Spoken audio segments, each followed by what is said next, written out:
All right, let's get into a little bit of setting up images. So if you're on media,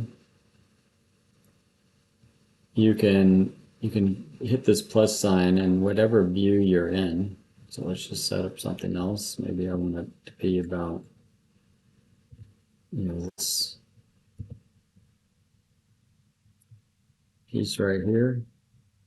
I can just hit the plus sign and that will have already been created. And maybe I'm not in the right angle.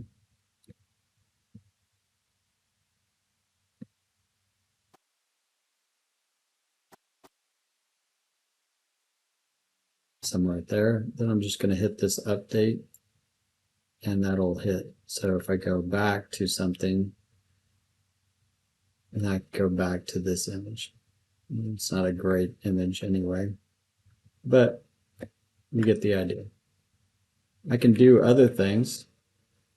Let's imagine that I want to really highlight kind of what I've done here, this fixture. And if you haven't seen already, I have this grid set up for my camera. I think that's worth pointing out if I haven't already. Apologize if I have already. So under composition overlay, you hit grid and you can tell it how many columns and rows you want and even what color you would like that to show up. So if you want it really strong, you can have it show up there. I tone it down a little bit so that it's there, but it's not kind of overwhelming. And so let's go back to highlighting this guy. Any of these guys in there. If I want to highlight this, and also maybe that neon light back here is a little too much. I'm going to turn that off. And I'm going to update this. So now, it's the other thing. Go to here, you see that neon's there. Go here, it's off. So you can also kind of situate lighting in a certain way, turn it on and off, turn off different objects and whatnot. And that is really helpful. Other things you have available to you under camera is that if you click on this depth of field, you can pick the depth of field. So I'm going to select the actual piece and you can see everything go really fuzzy and back. So if I hit back here, then this suddenly goes out of focus.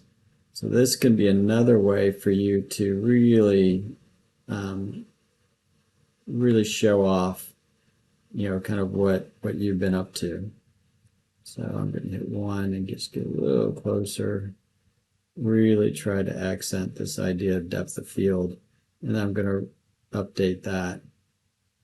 All right, so another thing that you should be aware of is that you can set up these images to, maybe you want to do an Instagram post of your project. So you want to kind of always be looking at it in that frame. So I'm just going to hit 1600 on both. Oh, try it again. So I'm always in this kind of Instagram mode. So that might also kind of change the way that I want to. You can tell I'm also trying to use the grid a little bit and kind of get the thirds rule going for this right here.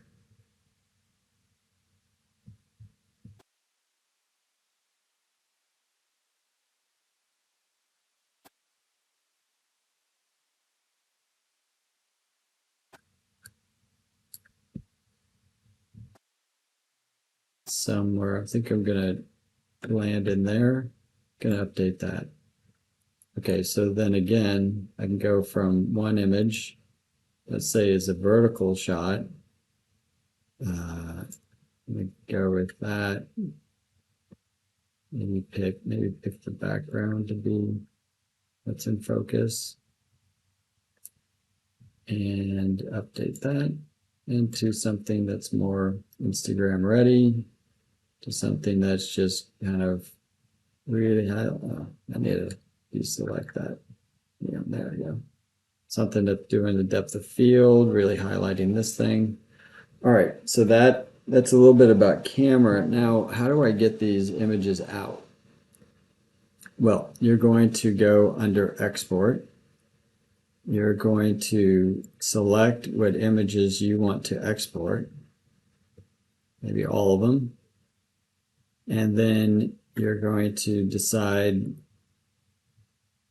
how high you want the refinement, what file type you want. You can add in videos, panoramics, presentations, all the like. And then I'm not sure if we have access to that, but I'm going to start exporting at this point. Put it here. And then it'll be computing, and I'll pause the video. All right, so here they are.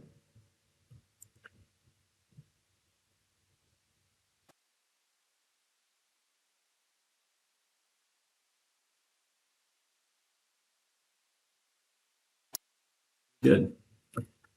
All right.